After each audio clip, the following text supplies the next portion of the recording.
నారాయణం నమస్కృత్య నరం చైవ నరోత్తమం దేవీం సరస్వతీం వ్యాసం తతో జయముదీరయేత్.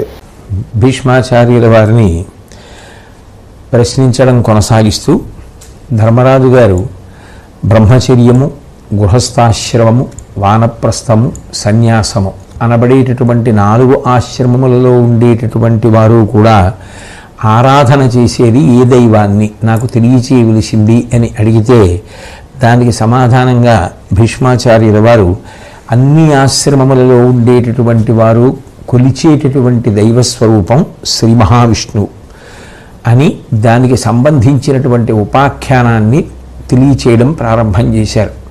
ఒకప్పుడు బదరికాశ్రమంలో ఉన్నటువంటి నారాయణమూర్తిని చూడడం కోసమని బయలుదేరి ఆ నారదుడు అక్కడికి చేరుకోవడం జరిగింది. చేరి ఆ నారాయణ మునిని సేవించి ఆయన అనుగ్రహాన్ని పొందినటువంటి వాడై తత్వదర్శనం పొందాలి అని కోరుకున్నాడు. కోరుకుంటే వెంటనే ఆ నారాయణుని యొక్క మూలస్వరూపం ఏదైతే ఉంటుందో దాన్ని దర్శనం ఇవ్వడం కోసం ఆమూలాగ్రంగా తన తత్వాన్నంతటినీ తానే అనుగ్రహించడం కోసం ఆ నారాయణముని నారదుణ్ణి ఏకాగ్రచిత్తంతో ఉండమని తీసుకుని వెళ్ళి ఆ మేరు పర్వతం మీద క్షీర సముద్రానికి ఉత్తర దిక్కున ఉన్నటువంటి శ్వేతద్వీపంలో ఏ ఆహారమును స్వీకరించకుండా ఇంద్రియములను గెలిచినటువంటి వారై అసలు శరీరములకు చెమట పట్టనటువంటి వారై దివ్యమైనటువంటి పరిమళము శరీరము నుంచి వెదజల్లబడుతున్నటువంటి తెల్లటి కాంతులతో కూడుకున్నటువంటి శరీరంతో ఉన్న కొంతమంది పురుషుల వద్దకు చేర్చారు. వారిని చూసి అక్కడికి వెళ్ళిన తరువాత నారద మహర్షి కూడా తదేక దీక్షతో అనేక సంవత్సరములు తపస్సు చేసిన తరువాత ఆయనకి విష్ణుమూర్తి దర్శనం లభిస్తుంది అని నారాయణముని చెప్తే నారద మహర్షి అదే ప్రకారంగా గొప్ప తపస్సు చేశారు. ఆ తపస్సు చేసినప్పుడు ఆయనకి శ్రీ మహావిష్ణువు యొక్క దర్శనమైంది. ఆ విష్ణువు వారందరికీ కూడా అనుగ్రహించినటువంటి స్వరూపము కలిగినటువంటి వాడు. అక్కడ ఉన్నటువంటి ఆ తెల్లటి కాంతులతో కూడుకున్న శరీరంతో ఎవరున్నారో వారందరినీ కూడా అనుగ్రహించినటువంటి స్వరూపం. ఆ స్వామి తెలుపు, నలుపు, పసుపు, ఎరుపు, గోరోచనము, ఆకుపచ్చ మొదలైనటువంటి రంగులలో ఉన్నాడు. అంటే నిజానికి ఆయనకంటూ ఒక రంగు లేనివాడు ఎన్ని రంగులైనా చూపించగలడు. అంటే అన్ని రంగులకు అతీతమైనటువంటి వాడు. అటువంటి వాడు సహస్ర శిరస్సులతో అంటే అనంతమైనటువంటి శిరస్సులతో, అనంతమైన బాహువులతో, అనేకమైనటువంటి పాదములతో ఆయన అనుగ్రహించినటువంటి వాడై తన దర్శనాన్ని హోమవేదిక, కమండలవు, సృక్కు, స్రువము, అగ్ని వీటన్నింటినీ ధరించి ఉన్నాడు. అంటే యజ్ఞస్వరూపంగా దర్శనమిస్తున్నాడు. ఓంకారాన్ని ఉచ్చరిస్తున్నటువంటి వాడై గాయత్రీ మంత్రాన్ని జపిస్తూ అద్భుతమైనటువంటి రూపంతో ఆ నారద మహర్షికి సాక్షాత్కరించాడు. వెంటనే ఎంతో సంతోషించినటువంటి నారద మహర్షి పరమానందంతో ఆ నారాయణ స్వరూపమైనటువంటి శ్రీ మహావిష్ణువుకి నమస్కరించి స్తోత్రం చేశారు. చేసిన తర్వాత ఆ నారాయణుడు ఎంతో ముదాన్ని పొందినటువంటి వాడై, నారాయణుడనగా విష్ణువే, అటువంటి విష్ణువు ఎంతో ముదాన్ని పొందినటువంటి వాడై ఆ నారదుణ్ణి ఉద్దేశించి మాట్లాడుతూ నను గాన బడయరెవ్వరు ననగా ఏకాంతికులక అర్హమో మద్దర్శనము. నీవేకాంతికుడవు, అనహంకారుడవు, కాన అబ్బెన్ చూడన్. నన్ను చూడడం అనేటటువంటిది ఏకాగ్రమైనటువంటి చిత్తము కలిగినటువంటి వారికి మాత్రమే సాధ్యము నారదా. నువ్వు కూడా అటువంటి ఏకాగ్ర చిత్తము కలిగినటువంటి వాడివి. అందుచేత నేను నీ పట్ల ప్రసన్నుడనయ్యాను. ప్రసన్నుడనై నీకు దర్శనాన్ని అనుగ్రహించాను. నీకు ఏ విధమైనటువంటి అహంకారం లేదు. అహంకారం లేకపోవడం, ఏకాగ్రచిత్తం కలిగి ఉండడం, నా దర్శనం కోసమని అన్ని సంవత్సరములు అలమటించి నువ్వు గొప్ప తపస్సు చేసినటువంటి కారణం చేత భవ్యమైనటువంటి నా దర్శనం నీకు ఒసంగబడింది అని చెప్పి అప్పుడు ఏదైనా వరాన్ని కోరుకోమన్నాడు నారద మహర్షిని. కోరుకోమంటే నారద మహర్షి అన్నారు, మీ దర్శన భాగ్యం కన్నా గొప్ప వరం లోకంలో ఇంకొకటి ఉండదు. అపూర్వమై ఎవ్వరూ దర్శించడానికి సాధ్యం కానటువంటి అనితర సాధ్యమైన ఈ దర్శనాన్ని పొందిన తరువాత ఇక నాకు మిమ్మల్ని ఏ కోరిక కోరాలని లేదు అని చెప్తే, ఆ శ్రీ మహావిష్ణువు తన యొక్క తత్వాన్ని అంతటినీ కూడా నారద మహర్షికి తానే విపులీకరించారు. ఆ చెప్తూ క్షేత్రజ్ఞుడు అన్న పేరుతో పిలిచిన, జీవుడు అన్న పేరుతో పిలిచిన, వాసుదేవుడన్న, సంకర్షణుడన్న, నిజానికి ఇన్ని పేర్లతో పిలవబడుతున్నటువంటి వాణ్ణి నేనే. లోకంలో 24 తత్వములు ప్రధానమైనటువంటివి ఉండి, ఈ 24 తత్వముల చేత ఈ లోకమంతా కూడా తన వ్యాపారములను సాగిస్తోంది. అటువంటి ఆ 24 తత్వములకు అతీతమైనటువంటి 25వ తత్వాన్ని నేనే. నా నుండే ఆ 24 తత్వములు ప్రకాశిస్తున్నాయి. 25వ తత్వంగా నేను ప్రకాశిస్తూ 24 తత్వములకు కారణభూతుడనైనటువంటి కారణం చేత నన్ను పంచవింశకుడు అన్న పేరుతో పిలుస్తూ ఉంటారు. ఆ కారణం చేత నాకు పంచవింశకుడు అనేటటువంటి పేరు వచ్చింది. పరమపురుషులను నేనే. నాకన్నా పరమైనటువంటి వస్తువు లోకంలో ఇంకొకటి లేదు. నేనే లోకమంతటికీ కూడా పరమైనటువంటి వాడను. ఇక నా దర్శనం కన్నా పొందడానికి నాకన్నా శ్రేష్టమైనది, నాకన్నా లోకమునకు ఊంచుకోవడానికి కారణమైనది వేరొకటి లేదు అని చెప్పి, భూతాత్మకమైన అఖిల ధాతుచయము వెలిగలేదు తను నా మొత్తంబు ఆబాతత జీవవ్యాప్తి సమేతము కాకున్నా చేష్ట నెసగదు వచ్చా అన్నారు. ఓ నారద మహర్షి, తెలుసుకోవలసినటువంటి ప్రధానమైన విషయం ఏమిటంటే, సమస్త ప్రాణికోటిలో కూడా అంతర్లీనమై ఒక గొప్ప శక్తి ఉన్నది. ఆ అంతర్లీనమైనటువంటి శక్తి లేకపోతే, అది మొత్తం అంతటా పరివ్యాప్తమై ఉండకపోతే, ఇప్పుడు ఈ శరీరం ఉన్నది అంటే శరీరం అంతటా చైతన్యము నిండి ఉంది. దీన్ని చిత్ జడ గ్రంథి అని పిలుస్తారు. అది లేకపోతే ఈ శరీరము జడము. ఒక కర్ర ఎలా పడిపోతుందో అలా కాష్టభూతాని జిజ్ఞిరి అన్నట్టుగా ఒక కర్ర పడిపోయినట్టుగా పడిపోతుంది. అది లేస్తోంది అంటే, బంధములు కదులుతున్నాయంటే, మాట్లాడుతోంది అంటే, ఎన్నో కార్యక్రమములను చెయ్యగలుగుతోంది అంటే, లోపల ఉన్నటువంటి శక్తి, ఆంతరముగా ఉన్నటువంటి శక్తి స్వరూపముగా అంతటా పరివ్యాప్తమైనటువంటి చైతన్యం ఏదైతే ఉన్నదో, ఆ చైతన్యము నేనే అయినటువంటి కారణం చేత ఈ లోకమంతా అనేక చేష్టితములను చెయ్యగలుగుతోంది, అనేక కార్యకలాపములు చెయ్యగలుగుతోంది. అన్ని ప్రాణులలో అంతటా నిండి నిబిడీకృతమైనటువంటి ఆ అంతఃశక్తిని నేనే సుమా అని చెప్పి, ఆదిత్య మరుత్ వసు రుద్రాది దివిజగణము అంబుజాసనుడు చతుర్వేదములు మదాత్మకతంగాదే తత్తద్విశేష గౌరవమిందున్. ఇందులో లోకంలో ఆదిత్యులు కానీ, మరుత్తులు కానీ, వసువులు కానీ, రుద్రులు కానీ, ఎవరైనా అన్ని గణములు, ఆఖరికి సృష్టికర్త అయినటువంటి చతుర్ముఖ బ్రహ్మగారు కూడా నా వలననే గౌరవాన్ని పొందుతుంటారు. వేదములు కూడా నా వలననే గౌరవములు పొందుతున్నాయి. అంటే తత్తద్విశేష గౌరవం ఉందున్. ఇవన్నీ కూడా గౌరవమును పొందడానికి, ఇవన్నీ కూడా తేజోవంతములై ఉండడానికి కేవలముగా నా మహిమ కారణమవుతోంది. నా యొక్క అనుగ్రహము, నా శక్తి, నా తేజస్సు, వాటి యందు నిండి నిబిడీకృతమైనటువంటి కారణం చేత అవి లోకమునందు శ్రేష్టతమములై మొత్తం లోకం యొక్క ఉనికికి, లోకం యొక్క కార్యకలాపాలు నిర్వహింపబడడానికి ప్రధాన కారణములవుతున్నాయి.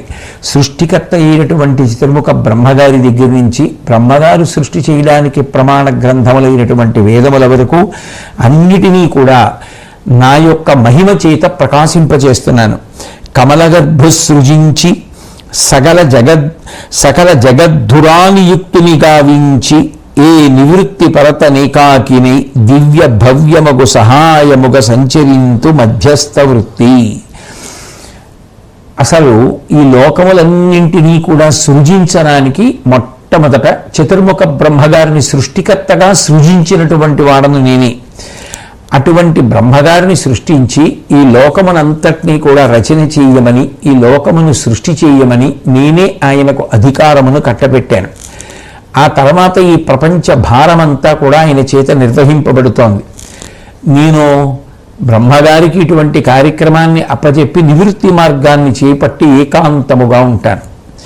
మధ్యస్థుడుగా ఉంటూ నా అంత నేనుగా దేనితోనూ కూడా మమేకము కానివాడనై బ్రహ్మాదుల అందరికీ కూడా ఆయా సందర్భములను బట్టి, ఆయా అవసరములను బట్టి ఏది ఏది అవసరమో, ఎంతటి మహిమ అవసరమో, ఎంతటి తేజస్సు అవసరమో, ఎంతటి శక్తి అవసరమో అటువంటి దాన్ని అంతటినీ కూడా అందజేస్తూ ఉంటాను. ఆ కారణం చేత నా మూలంగానే నేను ప్రధానుడై ఉన్నటువంటి కారణం చేత, నా అనుగ్రహ విశేషం చేత ఈ లోకమంతా కూడా నిర్వర్తింపబడుతోంది. అనేకమైనటువంటి జన్మలను స్వీకరించి చిత్ర విచిత్రమైనటువంటి కర్మలను చేస్తూ ఉంటాను. ఏది చేసినా ప్రధానంగా ధర్మ సంస్థాపనార్థంగా చేస్తూ ఉంటాను. ఆ ధర్మమునకు ఇబ్బంది కలిగించినటువంటి వారిని సంహరించడం అనేటటువంటిది ప్రధాన కర్తవ్యంగా స్వీకరించినటువంటి వారిని. నిజానికి నాకంటూ జన్మ ఉండవలసిన అవసరం లేకపోయినా, నా అంత నేనుగా ఏ కర్మ చెయ్యవలసిన అవసరం లేకపోయినా, నేనే జన్మని కర్మని స్వీకరించి దాని చేత ధర్మ సంస్థాపన చేస్తూ ఉంటాను. ఆయా కాలములయందు ధర్మ సంస్థాపన చేసినటువంటి కారణం చేత ఈ సృష్టి అంతా కూడా ఏ వైక్లభ్యం లేకుండా నడవడానికి సాధ్యమవుతోంది. ఒకానొకప్పుడు వరాహ రూపాన్ని దాల్చి హిరణ్యాక్షుడు అనబడేటటువంటి రాక్షసుడిని సంహరించాను. అట్లాగే నరసింహస్వరూపంతో హిరణ్యకశిపుడిని సంహరించాను. పరశురాముడనై పుట్టి ఆ అహంకారానికి లోనైనటువంటి రాజులందరినీ కూడా పరిమార్చాను. అట్లాగే దశరథరాముడిగా నరుడిగా ఆవిర్భవించి రావణాసుర సంహారం చేశాను. కృష్ణ పరమాత్మనై ఆవిర్భవించి అర్జునుడి సహాయంతో భూభారాన్ని తగ్గించాను. పాపుల యొక్క సంఖ్యని తగ్గించి కురుక్షేత్రమునందు ఎందరో అధర్మాత్ములైనటువంటి వారు తెగటారిపోవడానికి కారణభూతుడనయ్యాను. అట్లాగే అనేకమైనటువంటి లీలామానుష రూపములను ధరిస్తూ ఉంటాను. ధరించి ఎప్పుడెప్పుడు భూమికి భారమైనటువంటి వాళ్ళ యొక్క శక్తి పెరుగుతోందో అప్పుడప్పుడు వాళ్ళని పరిమారుస్తూ ఉంటాను.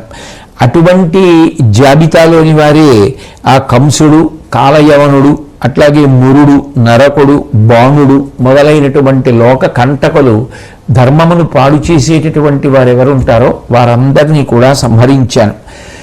అట్లాగే మత్స్య కూర్మాది అవతార స్వరూపంగా ఈ భూమి మీద ఆవిర్భవించి ఎన్నో కార్యక్రమాలను నిర్వహించాను. దేవతలకు అండగా నిలబడుతూ, రాక్షసులను పరిమారుస్తూ, ధర్మమును నిలబెడుతూ, ఎప్పుడెప్పుడు అవసరమో అప్పుడప్పుడు ఒక రూపాన్ని తీసుకొని ఈ భూమి మీదకు వస్తుంటాను.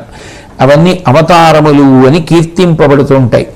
ఇట్లా ఓ నారద మహర్షి, ధర్మ సంస్థాపన కోసమని ఎన్ని పనులు చేయవచ్చో అన్ని పనులను నిర్వహిస్తూ ఉంటాను.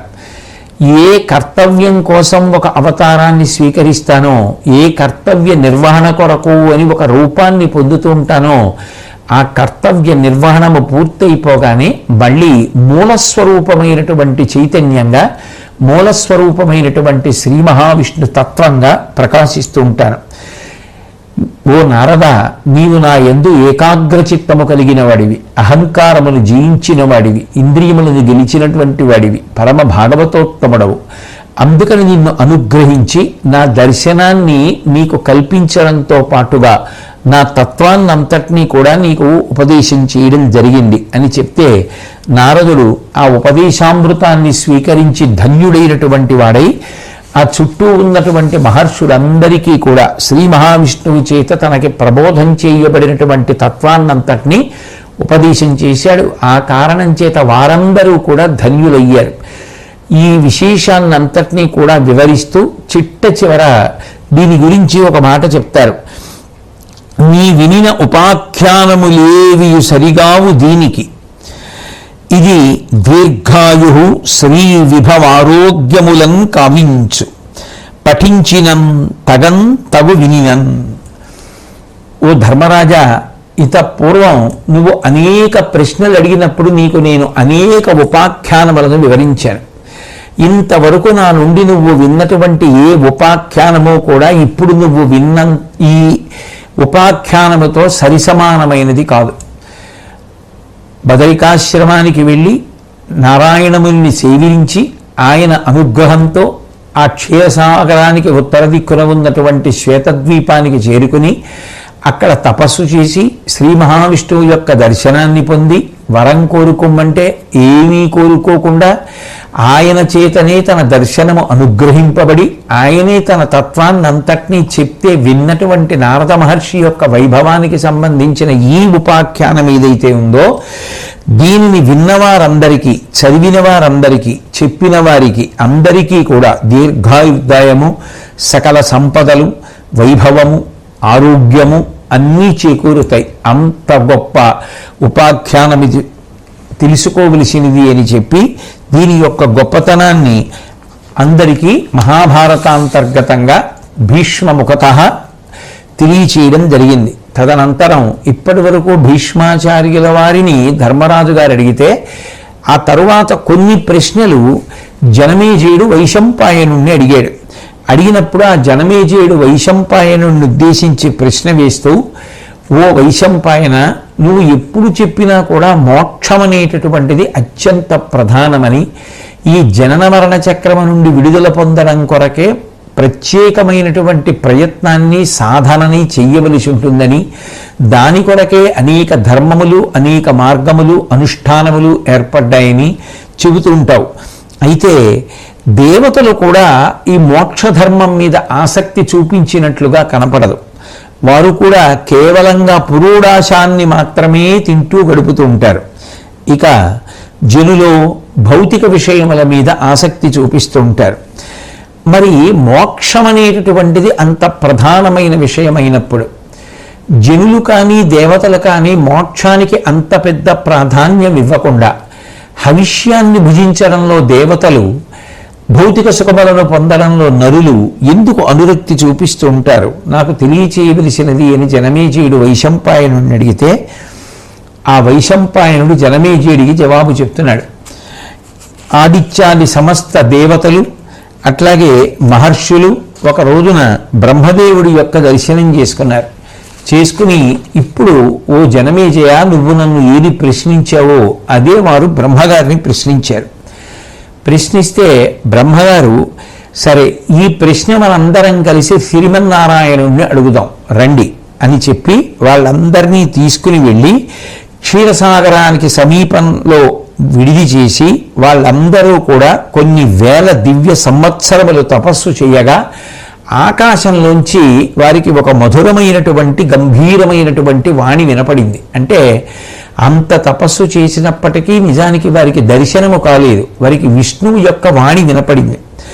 ఆయన పైనుండి మాట్లాడుతూ అన్నారు, నీ వచ్చిన పని ఎరుగుదు, ఈ వనజభవుండు జగములన్నిటికీ గురుండు, ఏ విధి బలిచినది శృతి భావిత కర్మంబుదాన బరగుదు తగదన్. ఈ సృష్టికర్త అయినటువంటి చతుర్ముఖ బ్రహ్మగారు ఉన్నాడే, ఆయన అందరికన్నా కూడా అధికుడు, మీ అందరిలోకి కూడా ఆయన శ్రేష్ఠుడు. కాబట్టి ఆయన మార్గ నిర్దేశనం చేయగలిగినటువంటి వాడు, సృష్టికర్త, అందరినీ సృష్టించిన వాడైన కారణం చేత తండ్రి.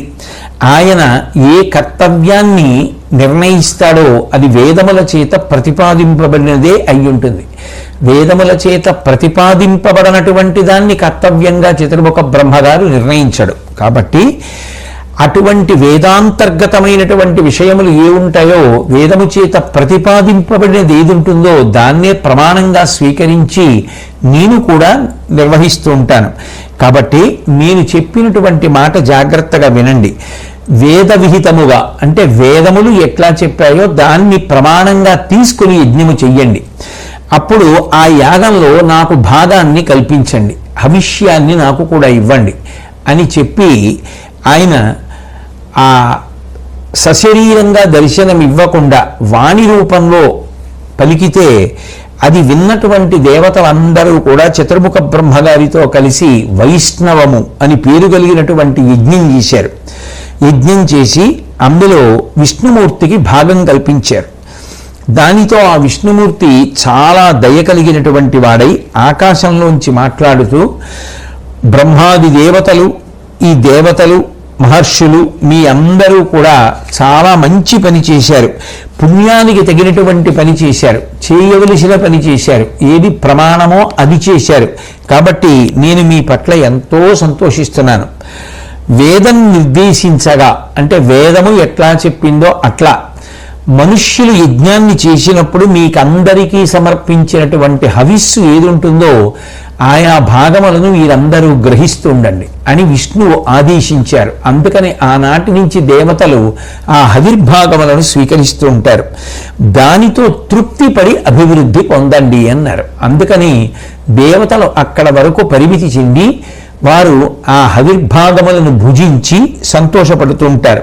ఇక సనక, సనందన, సనాతన, కపిల, సనత్కుమార మొదలైనటువంటి వారు బ్రహ్మమానస పుత్రులు. వారు సహజముగా జ్ఞానము కలిగినటువంటి వారు. వారు ఒక సాధన చేసి జ్ఞానము పొందినవారు కారు. వారు సహజముగా జ్ఞానమును పొందినవారు. ముముక్షువులు, ఎప్పుడూ మోక్షమును పొందాలనేటటువంటి కాంక్షతో మాత్రమే ఉంటారు. వారు సాంఖ్యము మొదలైనటువంటి యోగ మార్గములన్నింటినీ కూడా ప్రవర్తింపచేశారు. కాబట్టి వారు చెప్పినటువంటి మార్గములన్నీ కూడా మోక్షాన్ని పొందడానికి యోగ్యమైనటువంటి మార్గములు. కాబట్టి నా ఆజ్ఞ చేత మీ అందరికీ కూడా ఈ చతుర్ముఖ బ్రహ్మగారు సృష్టికర్త, శాసకుడిగా ఉంటాడు. ఇక శంకరుడు లోకాలన్నింటి చేత పూజింపదగినవాడు, వరములను ఇవ్వగలిగినటువంటి శక్తివంతుడు. కాబట్టి మీ అందరూ కూడా ఇన్ని ఆరాధన చెయ్యండి అని చెప్పినటువంటి కారణం చేత దేవతలందరూ కూడా ఆనాటి నుండి తమకు రావలసినటువంటి హవిర్భాగములను స్వీకరిస్తూ పరమ ప్రశాంతంగా సంతోషంగా గడుపుతున్నారు అని చెప్తూ, ఆ జనమేజయుడు గూఢములైనటువంటి విష్ణునామములకు నిర్వచనములను నాకు తెలియచేయవలసింది అని అడిగితే దానికి నిర్వచనాన్ని తెలియచేస్తున్నాడు. ఇత పూర్వం జనమేజయుడు అడిగినటువంటి ప్రశ్నకి వైశంపాయనుడు ఆ దేవతలు ఎందుకు ఆవిర్భాగం వరకు తినడం వరకు మాత్రమే పరిమితమైపోతారో చెప్పాడు. ఇక మనుష్యులకు సంబంధించినంత వరకు మోక్షాసక్తి కలగవలసిందే.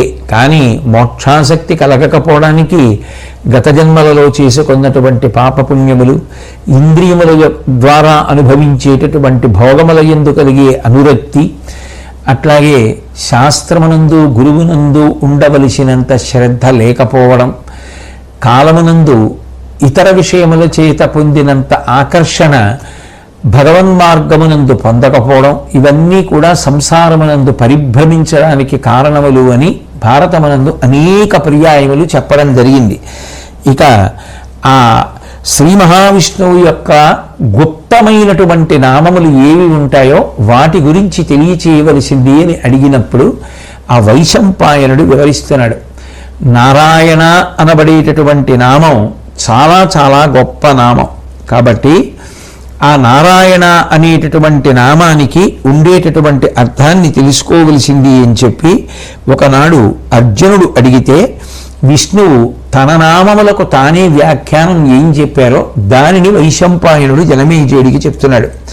కాబట్టి ఆ అర్జునుడితో మాట్లాడినప్పుడు విష్ణువు ప్రారంభంలో ఒక మాట అన్నారు. మనిద్దరం కూడా సనాతనులమే, నరనారాయణులబడేటటువంటి మునులం. ఈ లోకము యొక్క హితము కోరి భూమి మీద అవతరించి నిరంతరము ధర్మ సంస్థాపన చేస్తూ ఉంటాం. కాబట్టి నా నామములలో ప్రధానమైనటువంటిది అర్జున నారాయణ అన్న నామము అంటూ, నారములనగా జలములు, అయనంబనగా నెలవు, ప్రీతిగా నాకు నారములయనంబగుట నారాయణుడంటు జనులు నన్ను కిరీటి. ఓ అర్జున, నాకు నారాయణ అని పేరు రావడానికి కారణమేమి అంటే నారములనగా జలముల పేరు. నారములు అంటే నీళ్లు అని అర్థం. నీళ్ళని నారములు అని పిలుస్తారు. కాబట్టి అయనంబనగా నెలవు, అయనము అంటే ఆ నీటిని ఆధారం చేసుకొని, నీటిని నివాసంగా చేసుకుని ఉండడం. ప్రీతిగా నాకు నారములయనంబగుటను, నేను ఎంతో సంతోషంగా నీటి యందు ఉంటాను కాబట్టి నాకు నారాయణ అన్న పేరు వచ్చింది. నారాయణుడండ్రు జనులు నన్ను కిరీటి, నన్ను నారాయణ అన్న పేరుతో జనులందరూ కూడా పిలుస్తూ ఉంటారు. అట్లాగే వసయింతునే జగములన్ వసయించున్ జగములల్ల నాయందిమ్మై పొసగి వెలుంగుచునుండుట అసదృశగుణ వాసుదేవుడనగ బరగుదున్.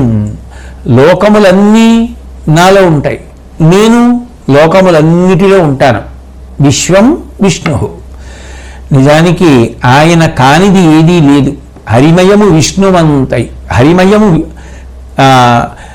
విశ్వమంతయు, హరి విశ్వమయుండు. హరిమయము కాని ద్రవ్యము పరమాణువు లేదు వంశ పావన వింటే అంటారు శుకబ్రహ్మ భాగవతంలో. అట్లా ఈ జగత్తంతా విష్ణువు చేత నిండిపోయింది. విష్ణువు యందు జగత్తు పరివ్యాప్తమైపోయింది. కాబట్టి అట్లా ఉన్నటువంటి కారణం చేత నన్ను వాసుదేవ అని పిలుస్తూ ఉంటారు. అందుకని నాకు వాసుదేవుడు అనేటటువంటి పేరు వచ్చిందయా అర్జున. అట్లాగే ఈ రోదసి కుహరమంతా కూడా నేను పిక్కటిల్లి ఉంటాను. ఈ జగత్తునంతటినీ కూడా ఆక్రమించి ఉన్న వాళ్ళను నేనే, అంటే వ్యాపకత్వము చేత దేనిని మినహాయించకుండా అన్నిటి యందు నేనే నిండి నిబిడీకృతమై పరివ్యాప్తమై ఉన్నాను. అందుకే దృశ్యతే శ్రూయతేపి వా, ఏది చూస్తున్నామో దాంట్లో, ఏది వింటున్నామో దాంట్లో, కంటితో ఏది చూస్తున్నామో దాంట్లో అంతటా పరివ్యాప్తమైపోయినటువంటి వస్తువు ఏది ఉన్నదో, ఏ చైతన్యం ఉన్నదో దానికే విష్ణువు అని పేరు. అది లేని ప్రదేశం లేదు కాబట్టి నన్ను విష్ణువు అని పిలుస్తారు. అట్లాగే దమమునాగల ఉత్తమ ధర్మమెడద అలవరేచి నన్ను కామించు ఆర్యజనము దివియు భువియు నా నడుమన తేజరిల్లు అట్టులగుట దామోదరుడండ్రు నన్ను. ఎవరైతే ఇంద్రియ నిగ్రహము అనబడేటటువంటి గుణంతో ప్రకాశిస్తూ ఉంటారో అటువంటి వారే నన్ను ధ్యానం చేస్తూ ఉంటారు. దమము కలిగినటువంటి వారి చేత ధ్యానము చేయబడుతూ ఉంటాను. ఊర్ధ్వలోకము భూలోకము ఈ రెండు లోకములు కూడా నా ఉదరమునందే ఉంటాయి కాబట్టి నన్ను దామోదర అని పిలుస్తూ ఉంటారు. కాబట్టి ఇంద్రియ నిగ్రహము లేని వారు అసలు నన్ను ధ్యానము చేయడం అనేటటువంటి మాటే అన్వయమవదు. ఎవరు ఇంద్రియ నిగ్రహము కలిగిన వారో అటువంటి వారి చేత ధ్యానము చేయబడతాను కాబట్టి దామోదర అను నామము రావడానికి ప్రధాన కారణం. కాబట్టి దమము నా గల ఉత్తమ ధర్మ మెడద నలవరిచి నన్ను కామించు అర్యజనము. రెండవది దివియు భువియు నా నడుమున తేజరిల్లు. ఈ ఊర్ధ్వలోకము భూలోకము రెండూ నా యొక్క గర్భమునందు ఉన్నాయి కాబట్టి నాకు దామోదరుడని పేరు వచ్చింది. అట్లాగే అన్నమును జలంబు అమృతంబు వేదంబు పృష్ణి ఎనగ నొప్పు పేరబరవు అది మదీయ గర్భమగుట విద్వజ్జనులనగా పృష్ణి గర్భుండండ్రు నన్ను. అన్నము నీళ్లు అమృతము వేదము ఈ నాలుగిటిని కలిపి పృష్ణి అని పిలుస్తారు. అన్నము నీళ్లు శరీరం నిలబడడానికి కారణమైతే వేదం ప్రమాణంగా తీసుకుని చేసిన అనుష్ఠానం చేత అమృతత్వాన్ని పొందుతారు. కాబట్టి అన్నము నీళ్లు వేదము అమృతము అనబడేటటువంటి నాలుగిటిని కలిపి పృష్ణి అని పిలిస్తే ఆ పృష్ణి అనబడేటటువంటి ఈ వస్తు సంచయము గర్భమునందు ఉన్నవాడును కాబట్టి పండితులందరూ కూడా విద్వాంసులందరూ కూడా నన్ను పృష్ణి గర్భుడు అని పిలుస్తూ ఉంటారు అర్జున అని చెప్పి ఈ సూర్యకిరణములు చంద్రకిరణములు ఈ కిరణములన్నీ కూడా నా యొక్క కేశ సమూహం. అంతేకాదు కాంతి చేత దీప్తివంతములైనటువంటి అగ్నికిరణములు కూడా నా యొక్క కేశములే. కాబట్టి పెద్దలైనటువంటి వారు నన్ను కేశవ అన్న నామంతో స్తుతి చేస్తూ ఉంటారు. కాంతులన్నీ నా కేశములై ఉన్నాయి. అటువంటి నన్ను లోకం అనేక నామాలతో కీర్తిస్తూ ఉంటుంది. కాబట్టి నేను ఈ సూర్య చంద్ర రూపాలతో ఎల్లవేళలా కూడా లోకానికి మేలు చేస్తూ ఉంటాను. పగటి వేళ సూర్యరూపంతో ఉండి లోకానికి చైతన్యాన్ని అందించి అన్నం దొరకడానికి ప్రజలు బ్రతకడానికి కారణమవుతున్నాను. అట్లా నేను రాత్రివేళ చంద్ర స్వరూపంతో ప్రకాశిస్తూ నా కిరణముల ద్వారా ఓషధీతత్వాన్ని అందించి లోకమునకు ప్రసన్నత్వాన్ని ఇస్తూ ఉంటాను. నేను చేసేటటువంటి మేలు దృష్టిలో పెట్టుకొని నాకు అనేకమైనటువంటి ఉత్కృష్టమైన నామములు ఏర్పడ్డాయి. పరమవరద, లోకభావనేశ్వర, ఋషికేశ నామకముల హీన చిత్త అనియు మరియు ఇట్టులను యాగముల భాగమాహరింతుగాన హరియునండ్రు. నేను లోకమునకు విశేషమైనటువంటి ఉపకారాన్ని చేస్తూ ఉంటాను కాబట్టి, వరములను ఇస్తూ ఉంటాను కాబట్టి నన్ను వరదుడు అంటారు. అట్లాగే లోకభావనుడు అంటారు. తిరుగులేని శాసనము కలిగినటువంటి వాణ్ణి కాబట్టి ఈశ్వరుడు అని పిలుస్తారు. ఇంద్రియములకు అధిపతిని కనుక నేను హృషికేశుడు అన్న పేరుతో కూడా ప్రసిద్ధమవుతాను. ఆ హృషికేశుడు అనేటటువంటి పేరు ఉన్నటువంటి కారణము చేత లోకమును అనుగ్రహించి మేలు చేస్తూ ఉంటాను. అట్లా అనేకమైనటువంటి యాగాలలో ఇవ్వబడినటువంటి హవిస్సులను స్వీకరిస్తూ ఉంటాను కాబట్టి నాకు హరి అని పేరు వచ్చింది. ఇన్ని పేర్లు రావడానికి కారణం నేను చూపించేటటువంటి విశిష్టమైనటువంటి అనుగ్రహం.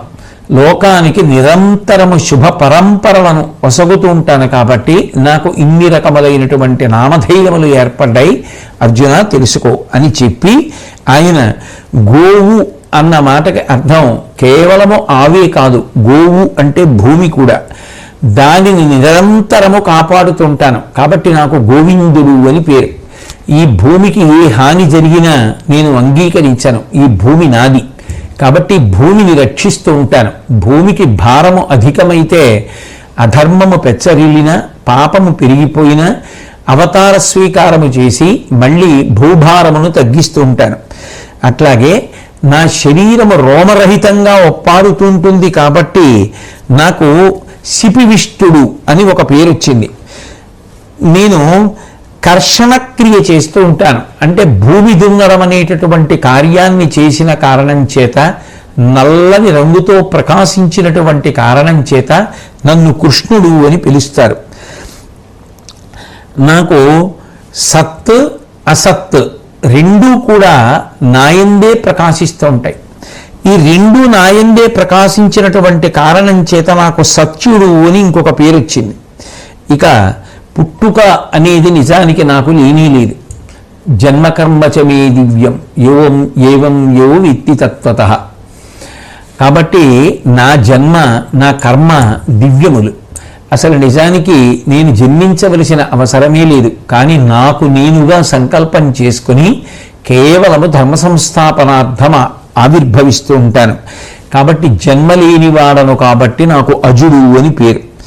అసలు పుట్టనటువంటి వాడు, పుట్టవలసిన అవసరం లేనటువంటి వాడు మరణము అనబడేటటువంటి దాన్ని పొందవలసిన అగత్యము అసలే ఉండదు. కాబట్టి నాకు లోకంలో క్షయము లేని వాడిని కాబట్టి అధోక్షజుడు అని ఒక పేరు. కాబట్టి ఇట్లా నాకు విశిష్టమైనటువంటి నామములు కొన్ని ఏర్పడ్డాయి. ఈ గుప్తమైనటువంటి నామములు, ఇంత విశిష్టమైన నామములు ఏర్పడడానికి కారణం కేవలముగా నా యొక్క తత్వాన్ని దృష్టిలో పెట్టుకుని వచ్చినవి. అవి గౌణములు, గుణములను ఆశ్రయించి వచ్చినటువంటి నామములు. చ్యుతము లేకుంకి చేసి అచ్యుతుడు వాత ముఖ్య ధాతు త్రయాకారమున శరీర ధరకుండనై ఉన్కి త్రిధాతువును అనంగ బరగుదు ముని వచనంబులందు. నేను జారిపోవడం అంటే క్షయమైపోవడం, నాశనమైపోవడం అన్న మాట నాకు అన్వయం కావు. నేను ఎప్పుడూ ఉండేటటువంటి వాణ్ణి, జన్మే లేనివాణ్ణి, ఆది మధ్యాంతములు లేనివాణ్ణి కాబట్టి, చ్యుతము లేనివాణ్ణి కాబట్టి నన్ను అచ్యుత అని పిలుస్తారు.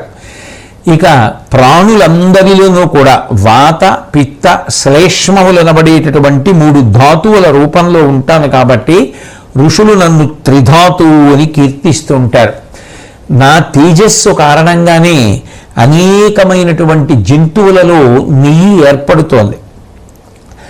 ఆ నెయ్యి ఏర్పడినటువంటి కారణం చేత అది ప్రాణులందరికీ కూడా ప్రాణధారకమవుతోంది. నెయ్యి అంత గొప్పది.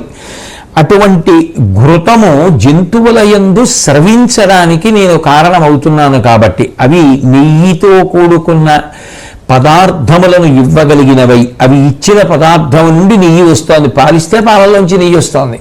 కాబట్టి అట్లా నెయ్యి రావడానికి నేను జంతువుల యందు కారణభూతుడనై ఉన్న కారణం చేత నన్ను ఘృతార్చి అని పిలుస్తారు. అట్లాగే ధర్మమునకే వృషము అని ఒక పేరు. నేను ధర్మమయుడను. ఎక్కడ ధర్మం ఉంటుందో అక్కడ నేను ఉంటాను. ఎవరు ధర్మానుష్ఠానం చేస్తూ ఉంటారో వారిని నిరంతరం కాపాడుతూ ఉంటాను. ధర్మము కన్నా ప్రీతిపాత్రమైన విషయము నాకు వేరొకటి లేదు. కాబట్టి నాకు వృషుడు అని పేరు కలిగింది. ఆదిమధ్యాంతములు నాక నరయలేమినై అనాది అమధ్యుడు అనంతుడనక చెల్లు పేళ్ళులు శుచులు నా చెవుల కింపులగుట మునులు శుచిశ్రవుడు అండ్రు నన్ను. నాకు ఆది లేదు. ఇదిగో ఆయన ఇప్పుడు పుట్టాడు, ఇప్పుడు ఉన్నాడు అని చెప్పడానికి, ఒకప్పుడు ఉన్నాను అని చెప్పడం, నాకు జన్మని నిర్ణయించడం ఎవరికీ సాధ్యం కాదు. సనాతుడను. అన్నీ ఎప్పుడున్నాయని చెప్తారో అంతకన్నా ముందు నేను ఉన్నాను. అందుకే నాకన్నా ఇక సనాతనమైనవి ఉండే అవకాశం లేదు. కాబట్టి సనాతనమైనవన్నింటికీ సనాతనుణ్ణి నేనే. కాబట్టి ఆది లేదు, మధ్య లేదు, అంతము లేదు. అచ్యుతాది నామములు ఇతపూర్వమే చెప్పి ఉన్నాడు స్వామి. కాబట్టి ఆది మధ్యాంతములు లేనివాణ్ణి. కాబట్టి లోకంలో అందరూ కూడా నన్ను అనంతుడు అన్న పేరుతో కీర్తిస్తూ ఉంటారు. అట్లాగే నేను మంచి పలుకులు, శుచి కలిగినటువంటి పలుకులు, సారవంతమైనటువంటి పలుకులు, ధర్మ ప్రతిపాదితములైనటువంటి పలుకులు, శృతి అంగీకరించినటువంటి పలుకులు ఏవి ఉంటాయో అటువంటివి వినడానికి ఇష్టపడుతూ ఉంటాను. కాబట్టి నన్ను శుచిశ్రవుడు అని మహర్షులు కీర్తిస్తూ ఉంటారు. లోకాన్నంతటినీ కూడా చైతన్యవంతం చేసేది నేనే. కాబట్టి నన్ను విరించుడు అని పిలుస్తారు. ఇంత చైతన్యము లోకమునందు ప్రకాశిస్తోంది అంటే, ఇన్ని ప్రాణులు ఇంత సంతోషంగా తిరగగలుగుతున్నాయి అంటే, అన్నిటిలో ఉన్నటువంటి ఆ ప్రాణశక్తిగా, అంతఃశక్తిగా, చైతన్య శక్తిగా ప్రవహిస్తున్నటువంటి వాడను నేనే. ఆ విధంగా లోకమును అనుగ్రహిస్తున్నాను. కాబట్టి ఋషులు నన్ను విరించుడు అన్న పేరుతో కీర్తిస్తూ ఉంటారు. జ్ఞానరూపంతో సూర్యభగవానుడి యందు అంతర్లీనముగా ఉండేటటువంటి వాడను నేనే. అందుకే నన్ను కపిలుడు అని పిలుస్తారు. అట్లాగే యోగమునకు హిరణ్యము అని ఒక పేరుంది. ఆ యోగము నా గర్భమునందు ధరించి ఉంటాను. కాబట్టి నాకు హిరణ్య గర్భుడు అని ఒక పేరుంది. నరుడు నారాయణుండుననంగా లోకరక్షణార్థంబుగాగా ధర్మమునకేను పుట్టినాడగావున పాండు భూపతనయ నాకు ధర్మజుడనియడు నామమయ్యే.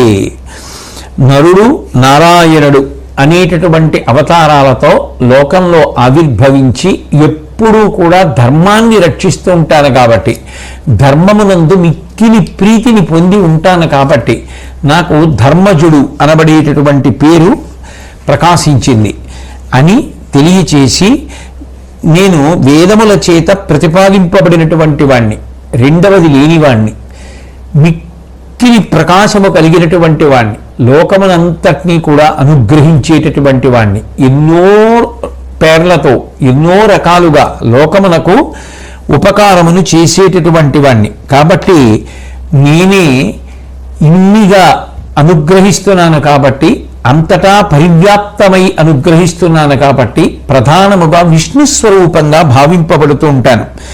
నిజానికి నేనే శివుడు, నేనే విష్ణువు. ఆ ఒక్క తత్వమే రెండుగా ప్రకాశిస్తోంది తప్ప నిజానికి రెండు మాత్రం లేవు అర్జున, ఇది నువ్వు తెలుసుకో. కాబట్టి నరనారాయణులు అనబడేటటువంటి వాళ్ళు నేనే, శివకేశవులు అనబడేటటువంటి వాళ్ళు నేనే తప్ప రెండు లేనే లేవు. నిన్నెవ్వడెరిగెనాతడు నన్ను నెరిగెడివాడ, నిన్ను నమ్మిక సేవించిన అదియ నన్ను కొల్చుట అనువాసిగా లేదు భేదమరయగమనకున్. ఒకానొకప్పుడు శివకేశవుల మధ్య ఏ భేదము ఉండదు అన్న విషయాన్ని నేను శివుడి చేతనే చెప్పించి నేను కూడా చెప్పడం జరిగింది. ఎందుకని అంటే, ఒకప్పుడు దక్షయజ్ఞ ధ్వంసం జరిగినప్పుడు శివ స్వరూపంగా ఉన్నటువంటి అదే పరమాత్మ ధర్మ సంస్థాపన కోసమని ఆగ్రహాన్ని చెందారు. ఆ దక్షయజ్ఞం పూర్తయిపోయిన తర్వాత శివుడు కేశవుడు అని రెండు లేవు, ఉన్నది ఒక్క పదార్థమే అని చెప్పడానికి ఒకే ప్రమిదలో రెండు ఒత్తులు వెలుగుతున్న, రెండు ఒత్తులు తత్వతః దీపములే, కానీ రెండు దీపములు వెలుగుతున్నాయంటాం. కానీ అది వెలుగే ఇస్తుంది, ఇది వెలుగే ఇస్తుంది. అది అగ్ని, ఇది అగ్ని. అది ప్రకాశమే, ఇది ప్రకాశమే. అది ముట్టుకున్నా కాలుతుంది, ఇది ముట్టుకున్నా కాలుతుంది. ఒక వస్తువే రెండుగా ఒక దీపమునందు ప్రకాశించినట్టు ఆ ఒక్క తత్వమే రెండుగా శివకేశవులుగా ప్రకాశిస్తోంది. అందుకే నేను ఆ దక్షయజ్ఞం పూర్తయిపోయిన తర్వాత శివుడితో మాట్లాడుతూ ఒక మాట అన్నాను. నిన్నెవ్వడెరిగే అతడు నన్ను నెరిగినవాడ, నిన్ను నమ్మిక సేవించిన అదియ నన్ను కొల్చుటయను వాసిగా లేదు భేదమరయగ మనకు. నన్ను ఎవరు సేవిస్తుంటారో శివ, వాళ్ళు మిమ్మల్ని సేవిస్తున్నట్టే. విష్ణు పూజ చేసి మేము శివ పూజ చెయ్యట్లేదు అంటే అంతకన్నా అమాయకత్వం లేదు. నన్ను పూజ చేస్తే నిన్ను పూజ చేసేసట్టే. నిన్ను పూజ చేస్తే మేము విష్ణువార్చన చెయ్యట్లేదంటే కుదిరే విషయం కాదు, అంతకన్నా అమాయకత్వం లేదు. శివార్చన చేస్తే విష్ణువార్చన చేసినట్టే. కాబట్టి నిన్ను సేవిస్తే నన్ను సేవించినట్టే, నన్ను సేవిస్తే నిన్ను సేవించినట్టే. నన్ను తెలుసుకుంటే నిన్ను తెలుసుకున్నట్టే, నిన్ను తెలుసుకుంటే నన్ను తెలుసుకున్నట్టే. ఎందుకని అంటే మన ఇద్దరి మధ్య ఏ భేదం ఉండదు కాబట్టి, ఉన్న ఒక్క పదార్థమే రెండుగా ప్రకాశిస్తోంది కాబట్టి. శ్రీవత్సము శూలాంకితమై వెలయుంగాక ఇప్పుడు ఆదిగనాకున్ నీవును మత్పాణ్యంకోద్భావన శ్రీకంఠుడనగా పరగము శర్వా. నాకు శ్రీవత్సము అనబడేటటువంటి పుట్టుమచ్చ ఉంది. ఆ పుట్టుమచ్చ ఇక పైన నా గుండెల మీద ఉన్నప్పుడు అది త్రిశూలమునకు ప్రతీకగా ప్రకాశిస్తూ ఉంటుంది. కాబట్టి త్రిశూలము నాకు పుట్టుమచ్చ అవుతుంది. ఇక నేను పరమ ప్రేమతో నీ మీద చెయ్యి వేసి దగ్గరికి తీసుకున్నాను కాబట్టి నా చెయ్యి నీ కంఠమునకు తగిలింది కాబట్టి అది నల్లటి మచ్చగా ఏర్పడి శ్రీకంఠుడు అన్న పేరుతో నువ్వు ప్రకాశిస్తావు. నీ స్పర్శ నాయందు, నా స్పర్శ నీయందు కనపడుతూ వాళ్ళిద్దరూ రెండు కాదు, ఈ రెండుగా కనపడే ఒక్కటి సుమా అని లోకమునకు తెలియచేస్తూ ఉంటాం. కాబట్టి విష్ణువుని పూజించి శివుణ్ణి ద్వేషించిన, శివుణ్ణి పూజించి విష్ణువుని ద్వేషించిన నిజానికి ఎవరిని పూజించాలని కూర్చున్నారో వాళ్ళని ద్వేషించినట్లు అవుతుంది. అప్పుడు దాని వలన మనగూడే ఫలితం ఏముంటుంది? కాబట్టి ఆ రెండు ఒక్కటేని సుమా అని చెప్పి నానారూపంబుల ఇట్లేను ప్రవర్తించు జగములిన్నింటను ఈశానుడు అభవుడు అమృతుడు అయిన శివుని నీవు కొలువు అర్జున. ఇప్పుడు అర్జునుడితో మాట్లాడుతూ శ్రీకృష్ణ పరమాత్మ నేను అనేక రూపాలతో అనేక నామములతో ఈ ప్రపంచమంతటా పరివ్యాప్తమై మంగళములను కటాక్షిస్తున్నాను. అదే నన్ను శివరూపంగా నువ్వు ఈశానుడు అభవుడు అమృతుడు శివుడు అన్న పేర్లతో శివారాధనగా చేస్తే దాని వలన నువ్వు పొందవలసినటువంటి అభ్యున్నతిని పొందుతావు అర్జున. ఏను రక్షింప జయము నీ కెసకమ ఎసగే సమరమన శూలపాణియై శత్రుకోటి నీదు మునుమున వధించు నిరుపమాన తేజు రుద్రుగా నిలుగుము ధీరచిత్త. నువ్వు కురుక్షేత్ర సంగ్రామ భూమి యందు యుద్ధం చేస్తున్నప్పుడు ఓ అర్జున నీ రథమునకు సారథినై ఆ రథము యొక్క నొగల మీద కూర్చుని నీకు రక్షణ కల్పిస్తూ విజయము కలిగేటట్టుగా చేశాను. ఇక శంకరుడు నీ రథానికి ముందు ఆయన నడుస్తూ త్రిశూలంతో శత్రువులందరినీ కూడా సంహరించి నీకు విజయము కలిగేటట్టుగా చేశాడు. శత్రు సంహారము శివస్వరూపంగా చేశాను, నిన్ను రక్షించడం కృష్ణస్వరూపంగా చేశాను.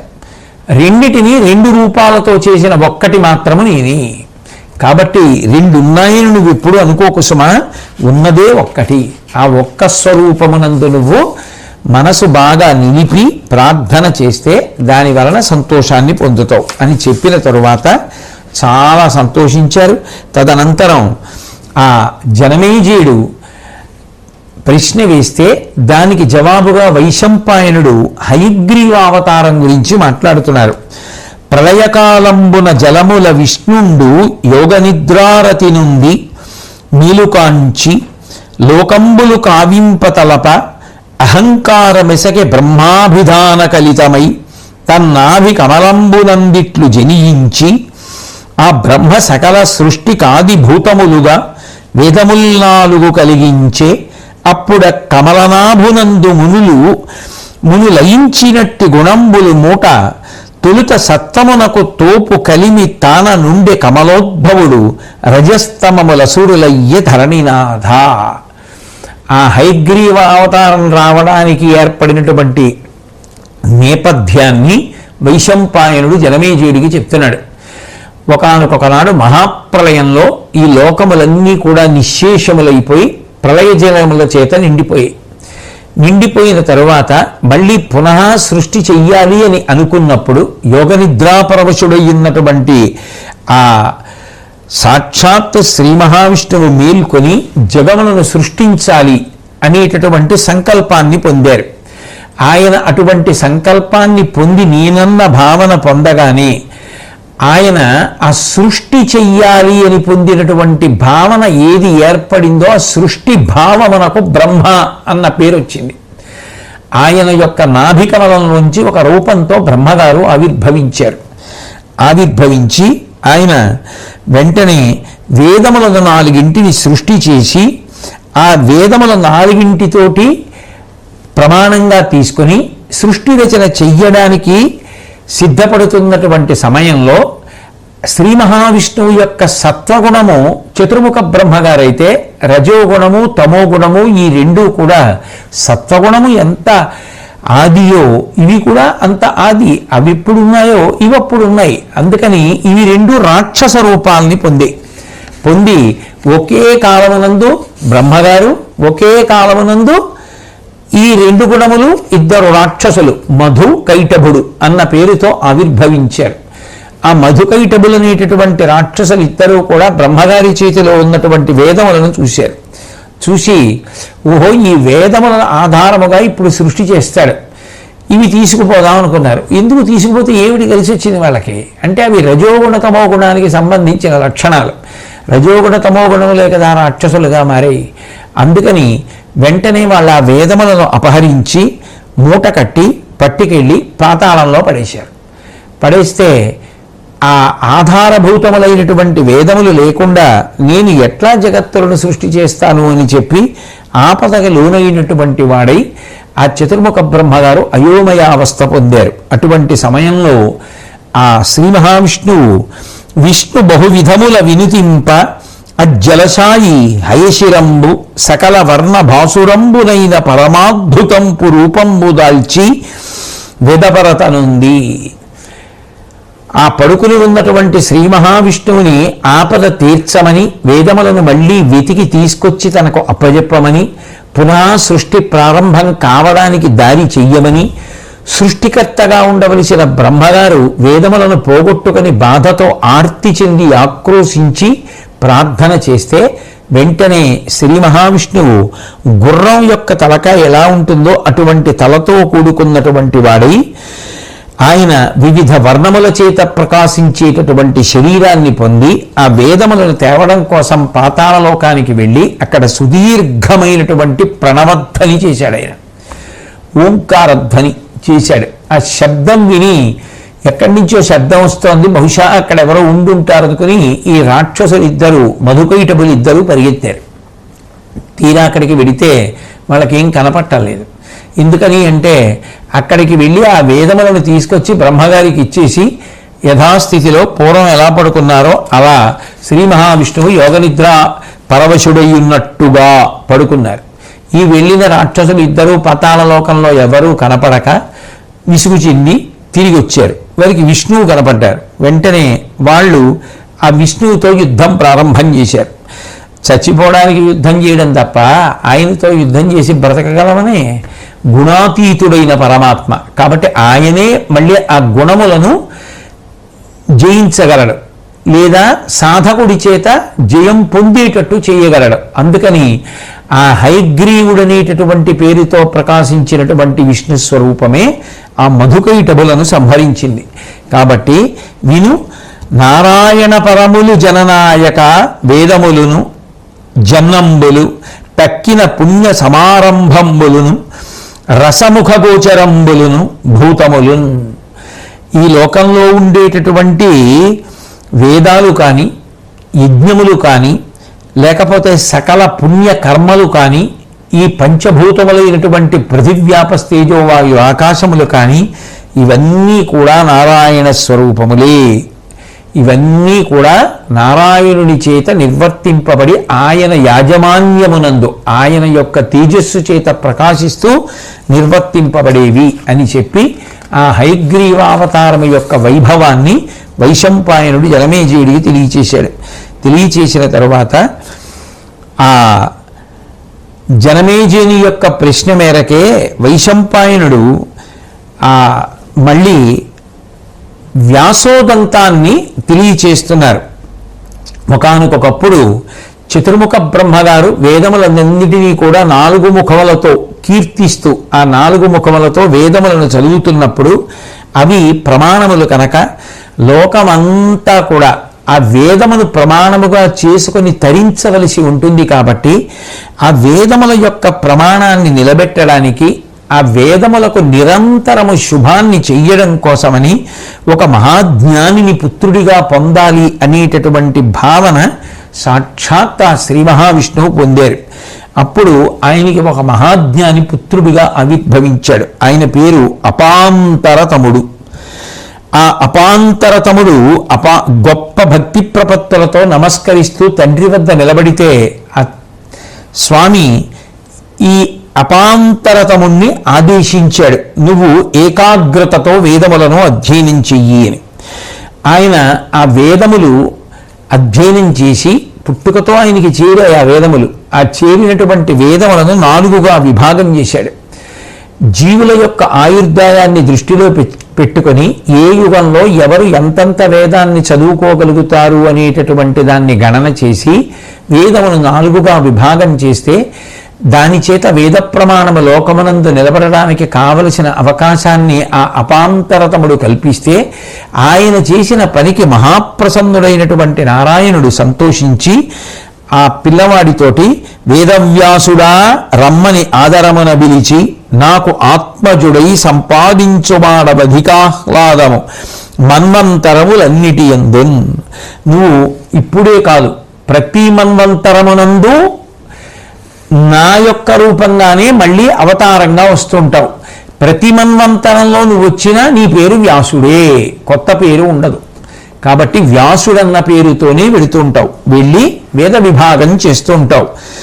నా చరితంబులు త్రైలోక్యాచరణంబులను ధర్మమఖిలంబు మదించూచి త్రికాలజ్ఞత్వ సమీచీనత వెలయు మునులు మీటి అనంగన్.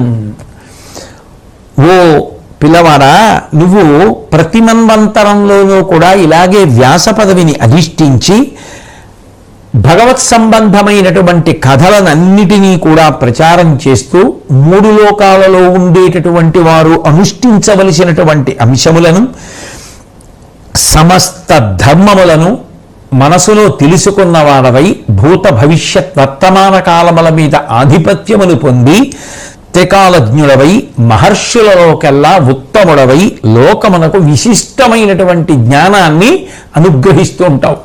అందుకే ఋషులందరిలోకి శ్రేష్ఠుడయ్యాడు. వ్యాసుడు చూపించని మార్గం, వ్యాసుడు చెప్పని విషయం లోకంలో లేదు. అందుకే ఎవరేది చెప్పినా వ్యాసుడి మీద గౌరవంతో వ్యాసోచ్ఛిష్టం జగత్సర్వం, వ్యాసుడు చెప్పనిది కాదు అన్నీ వ్యాసుడు చెప్పినవే. ఎందుకని సాక్షాత్ నారాయణుడే వ్యాసుడిగా వచ్చి వ్యాస పదవి యందు కూర్చుని వేదములను విభాగము చేస్తూ 3 లోకములకు కూడా అనుష్ఠించవలసినటువంటి ధర్మాన్ని సమస్త వాంగ్మయాన్ని అందిస్తుంటాడు. అందుకే వ్యాసుడు అంత గొప్పవాడు అని చెప్పబడుతూ ఉంటాడు. అటువంటి వ్యాసుడు ఏది అందిస్తూ ఉంటాడో లోకానికి, తర్వాత గురువులుగా వచ్చిన వారందరూ కూడా వ్యాస భగవానుడు ప్రతిపాదించిన వాటిని అందిస్తూ ఉంటారు. ఎందుకనంటే అది శ్రీమన్నారాయణుని యొక్క ఆజ్ఞని ఔదల దాల్చి వ్యాసస్వరూపంగా ఆయా మన్వంతరముల యందు ఆయా లోకములలో అనుష్ఠించవలసిన ధర్మములను ప్రథమత వ్యాసస్వరూపమే అందిస్తూ ఉంటుంది. కాబట్టి భవిష్యత్ కాలంలో నువ్వు పరాశర మహర్షికి కుమారుడిగా వ్యాసుడన్న పేరుతో మళ్ళీ జన్మిస్తావు. నీ వంశంలో ఉన్నటువంటి వారే, సోదరులైనటువంటి వారే ఒకరితో ఒకరు కలహించి యుద్ధభూమిలో తెగటార్చుకుంటారు. దాని చేత ధర్మ సంస్థాపన జరుగుతుంది. కాలమునందు కలిసిపోయినటువంటి వేదములను మళ్ళీ నువ్వు విభాగం చేస్తావు అంటూ వ్యాసాని గొప్పతనం ఏమి అంటే, ధర్మ సందేహములు నీవు నిర్మలంపు వాక్యముల బాపి జగముల వారలెల్ల అఖిల సంశయేచ్ఛేత్త పుణ్యాత్మకుండు లోకహితవాణియనగా శిష్లోకుడగుదు. నువ్వు ప్రజలకు వచ్చేటటువంటి ధర్మ సందేహములనన్నిటినీ తీరుస్తుంటావు.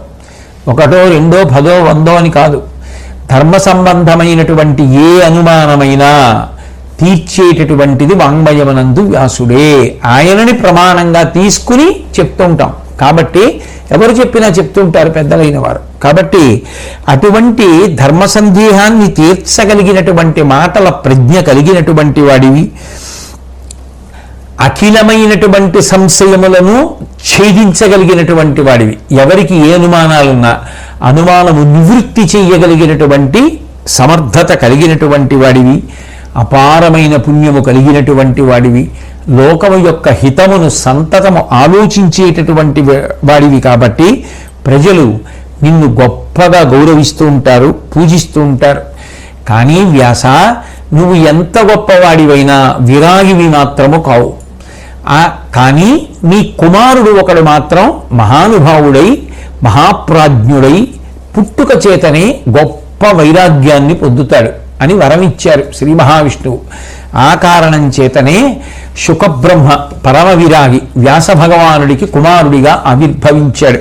అటువంటి మహానుభావుడయ్యా వ్యాసుడంటే అని చెప్పిన తరువాత మళ్ళీ ధర్మరాజు గారు భీష్మాచార్యుల వారిని ప్రశ్నిస్తూ, అసలు ఈ లోకంలో అన్ని ధర్మములలోకి పరమధర్మము అని గుర్తు పెట్టుకోవలసిన విషయాన్ని తాతగారు దయచేసి చెప్పవలసింది అని అడిగితే ఆయన ఒక ఉపాఖ్యానాన్ని చెప్పారు. ఒకప్పుడు ఆ భృగు అనబడేటటువంటి ఒక బ్రాహ్మణుడు పద్ముడు అనబడేటటువంటి సర్పరాజుని కలుసుకోవడానికి వెడితే, ఆ సర్పరాజు సూర్యరథాన్ని లాగడం కోసమని వెళ్ళి ఆయన వచ్చేంత వరకు ఎదురు చూసి, ఆయన వచ్చిన తరువాత నువ్వు సూర్యరథాన్ని లాగి వచ్చావు కాబట్టి లోకంలో నీకు కనపడిన వింతల గురించి చెప్పమంటే, ఆ పద్ముడు అనబడేటటువంటి సర్పరాజు ఆ భృగు అనబడేటటువంటి బ్రాహ్మణుడితో మాట్లాడుతూ చూసిన వింతల గురించి ఏం చెప్పమంటావంటూ కొన్ని విషయములను ఆయన ప్రస్తావన చేశాడు.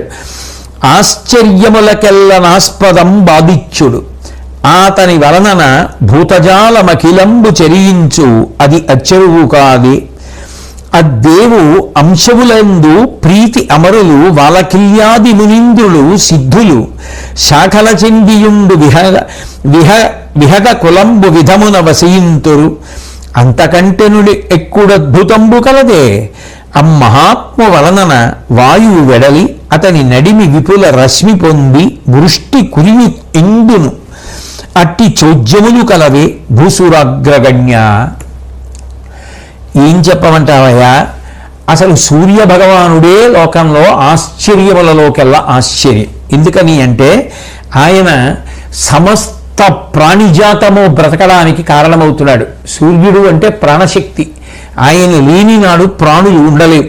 ఇంతమంది ప్రాణులకు ఆయనే ఆధారమవుతున్నాడు. అట్లాగే వాలకిల్యులు అనబడేటటువంటి ఋషులు, సిద్ధులు, దేవతలు అందరూ కూడా సూర్యకిరణములలోనే కొమ్మలను పిట్టలు ఎలా పట్టుకుంటాయో అలా పట్టుకుని వాళ్ళందరూ కూడా నివసిస్తూ ఉంటారు. ఇది పరమాద్భుతం కదా. అట్లాగే సూర్యగోళంలోంచే వెలువడేటటువంటి వాయువు సూర్యుడి మధ్యలో ఉండేటటువంటి దట్టమైన కాంతితో కలిసి వర్షంగా భూమి మీద పడుతుంటుంది. ఇది అంతకన్నా ఆశ్చర్యం కదా. లోకంలో దీనికన్నా ఆలోచించవలసి వస్తే భూమి మీద కావలసినంత వర్షాన్ని కురిపించినటువంటి సూర్యుడే మళ్ళీ నీటినంతటినీ కిరణముల చేత లాగుతుంటాడు. లాగిన సూర్యుడే మళ్ళీ భూమి మీద వర్షాన్ని కురిపిస్తూ ఉంటాడు. తద్వారా ఈ ప్రాణులన్నీ పోషింపబడడానికి కారణమవుతూ ఉంటాడు. ఆశ్చర్యం కదా. ఆయన కారణంగానే భూమిలో వేసినటువంటి విత్తనములన్నీ మొలకలెత్తి చెట్లు, చామలు, పాదులు, లతలు, తీగలు అయి వృద్ధిలోకి వస్తున్నాయి. అన్నిటికన్నా ఆశ్చర్యం శ్రీమన్నారాయణుడే స్వయంగా సూర్యమండలాంతర్వర్తి అయి ఉంటాడు. అయితే ఈ వింతలన్నీ ఒకెత్తైతే ఓ భృగు అని పేరు కలిగినటువంటి బ్రాహ్మణుడా, ఒక రోజున నేను చాలా ఆశ్చర్యకరమైనటువంటి విషయాన్ని చూశాను. ఒకరోజు మధ్యాహ్నం సూర్యరథం ఆకాశ మార్గంలో వెళ్ళిపోతుంటే ఇంకొక సూర్యుడు ఎదురొస్తున్నాడా అన్నంత తేజోమూర్తి ఒక ఆయన ఎదురొచ్చాడు. ఎదురొచ్చి ఒకరి కాంతి ఒకరితో పోటీ పడుతోందా అనిపించింది.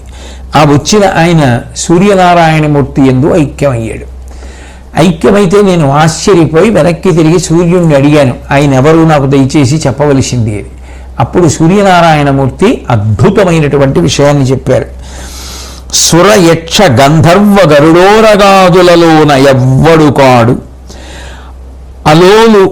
అలోలుపాత్ముడు ఉంచవృత్తి మహీసురోత్తముండు, అస్కల నియముండు ఫల మూల నీర మారుతాహారుడు ముని, ఆకాంక్ష చేయడు ప్రాప్తంబు కాని పదార్థములకు సర్వభూత హితత్వశాలి, ఇన్ని సిద్ధి ప్రాపించనని చెప్పే ప్రకట ఫణితి అనగా ఇట్టి విశేషంబు కనుగుణంగా వినను కాంచితిననిన అవిప్రవరుడు ప్రమద మెదనిండి పొంగాల పాపరేని అననము సూచీట్లను మనవేంద్ర. ఆ సూర్యనారాయణమూర్తి ఆ సూర్యరథాన్ని లాగుతున్నటువంటి సర్పరాజు వేసినటువంటి ప్రశ్నకి జవాబు చెప్తూ, ఆ వచ్చినటువంటి వ్యక్తి, నాకు ఎదురుగుండా వచ్చిన వ్యక్తి, అంత కాంతితో వచ్చిన వ్యక్తి, నాలో ఐక్యమైపోయిన వ్యక్తి దేవతలకు సంబంధించిన వాడు కానీ, యక్షులకు సంబంధించిన వాడు కానీ, గంధర్వుడు కానీ, ఉరవుడు పాములు కానీ కాదు. ఆయన ఒక సామాన్యమైనటువంటి బ్రాహ్మణుడు. ఉంచవృత్తితో జీవిస్తూ ఉంటాడు. పొలంలో పంట పండిన తర్వాత, కోతలు అయిపోయిన తర్వాత చెల్లాచెదరుగా పడిపోయినటువంటి ఎవరికీ అక్కర్లేని గింజలు ఏరుకుని తెచ్చుకొని వంట చేసుకుని జీవితాన్ని గడుపుతూ ఉంటాడు. ఆయన నిశ్చలమైనటువంటి జీవితం కలిగినటువంటి వాడు. ఆయన కందమూల ఫలములను మాత్రమే ఆహారంగా స్వీకరిస్తూ ఉంటాడు. గాలిని ఆహారంగా స్వీకరిస్తాడు. ఏ విధమైనటువంటి కోరికలు లేనివాడు. ఆయనలో ఉన్నటువంటి చాలా చాలా గొప్ప తత్వం ఏమిటో తెలుసా? అన్ని భూతముల యొక్క క్షేమాన్ని కోరుకుంటూ ఉంటాడు. సమస్త భూతములు ప్రశాంతంగా ఉండాలి, సంతోషంగా ఉండాలి, శాంతిగా ఉండాలి అని నిరంతరం కోరుకుంటాడు. అటువంటి మునీశ్వరుడు ఆయన.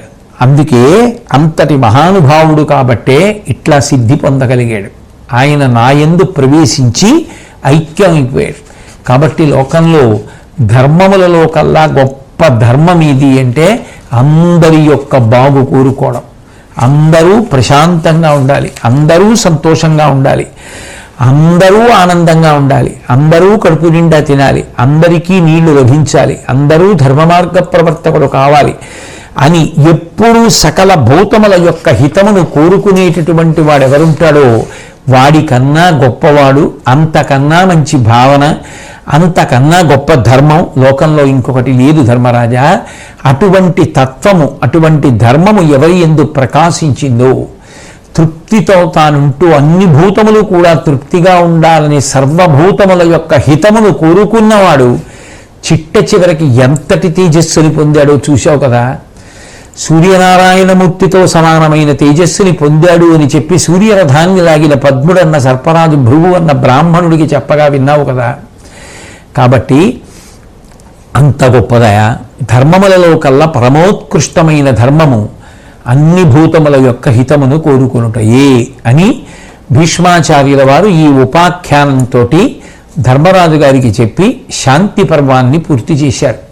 అన్ని ధర్మములలోకి చాలా గొప్ప ధర్మముగా భీష్మాచార్యుల వారు ప్రస్తుతి చేసినటువంటి అన్ని భూతముల యొక్క హితమును కోరుకునుట అనేటటువంటి ఉత్తమమైన గుణం ఆ శ్రీకృష్ణ పరమాత్మ యొక్క నిర్హేతుక కృపాకటాక్ష వీక్షణముల వలన మనందరి యందు కూడా ప్రకాశించి అందరూ పరమ సంతోషంగా, ప్రశాంతంగా, ఆనందంగా, కడుపు నిండా తింటూ, నీళ్లు దొరుకుతూ, సనాతన ధర్మము అంతటా పరిఢవిల్లుతూ, ప్రశాంతముగా యావత్ ప్రపంచము ఉండాలి అని మనందరం త్రికరణ శుద్ధిగా కోరుకుని ప్రార్థన చేద్దాం.